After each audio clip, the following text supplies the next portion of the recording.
How to layer sublimation backgrounds and image PNGs using Microsoft Word. In this video today, we're going to be combining images. We're going to be combining PNGs. We're going to be layering. So we're going to be bringing in backgrounds and layering images on top of them. So I thought today would be a good day to make a couple puzzles. So the first thing I'm going to do here is after my Word document is open, I'm going to make this smaller so that you can see it better. And I'm going to go to layouts. And we are going to do an 8.5 by 14 today.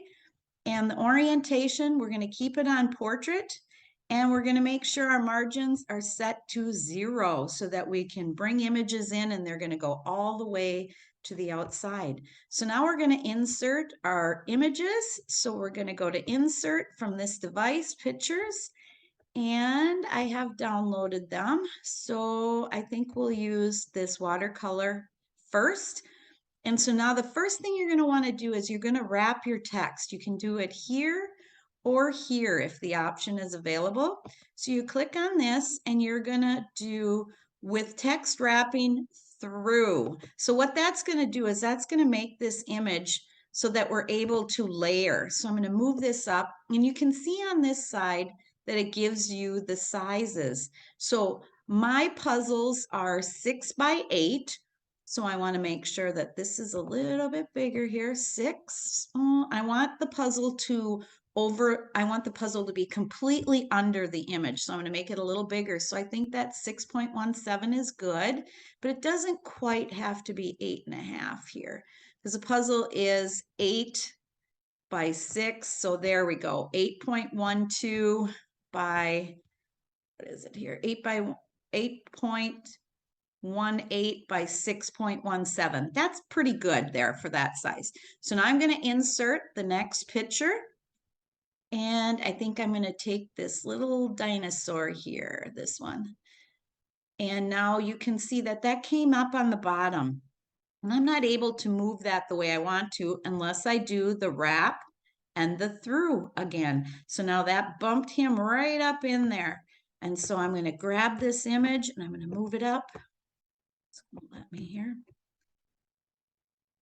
Right here, move it up. I'm going to shrink this down so we can see a little bit better. And I'm going to shrink him down here, make a little short, fat dinosaur. I like that. I want the picture of the dinosaur to be a little bit bigger. So if it's a child putting this puzzle together, they don't have too much white or blue showing. I want them to be able to see, the grass and all the other things in there. So now I'm going to go up and I'm going to insert another picture, a PNG. I'm going to insert this watercolor looking flowers here. I like that. So again, we're going to wrap and through, and then I'm able to move this where I want it. So I'm going to move this down to the bottom here. Let me get this down where we can see it. And you can see it's 7.2 by 7.2. Well, I don't need that 7.2, so I'm going to shrink her down. I want it a little bit bigger than that. So I will go to 6.2 is about good for the height. And for the width, I'm going to bring it over here. I'll line it up on this side so that I can get a good view here. See, it's not quite 8, and I want it a little over that 8. So let's see what we got. 8.18. Good. That's pretty good. So I'm going to leave that there. And then I'm going to insert my next image. And I found a cute little unicorn here.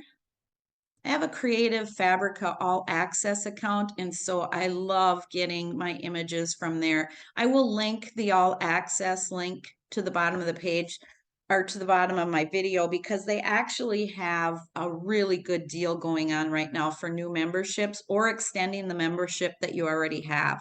All right, I'm going to bring this unicorn in. Now you can't see it down here.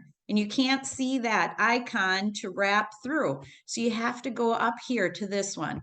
Click it, bring through, and then you'll see that that unicorn pops right in there. Now I'm going to make him smaller.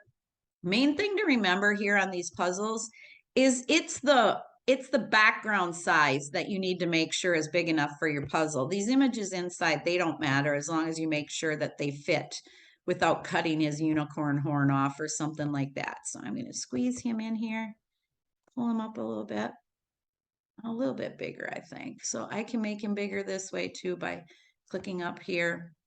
And then I'm going to move him. Maybe might even rotate him. Let's see. Yeah, that looks kind of good there. So I think I will move him over here. That changed the whole look of the unicorn, and I'm able to get a better look by going up here to this rotate, and I did flip. Well, that did the flowers too there, so I don't want to do that. So I'm going to go back here to home, and I'm going to move that back. Perfect. All right, so now I'm going to move my unicorn in here where I want him. And that looks about right where he's not going to get cut off. And that's how you layer images in Word to make unique designs. So now I'm going to go up and I'm going to hit File and Save As. And I will do this on my desktop here, and I will call it Puzzle 5. All right, so now I've saved that. Now we can go to our printer settings. So go to Print. I'll run through this real quick with you. I'm using my Epson EcoTank 2760. And so that is an Epson EcoTank that I've converted over to sublimation printing by adding sublimation ink. Go into your printer properties, and you see how this says plain paper bright white? You want to change that to presentation paper matte. That's what I choose to use. And then you want to use high quality. You don't want to print with standard quality. You want it to be high quality. The next thing you do is you're going to go to more options here.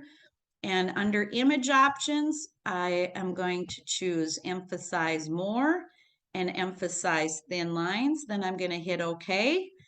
And then make sure you turn high speed off.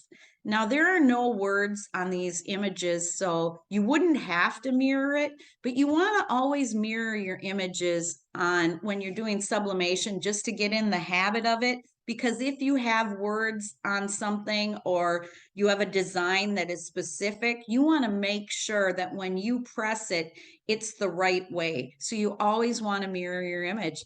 Then, okay. And so I will print these out and press them.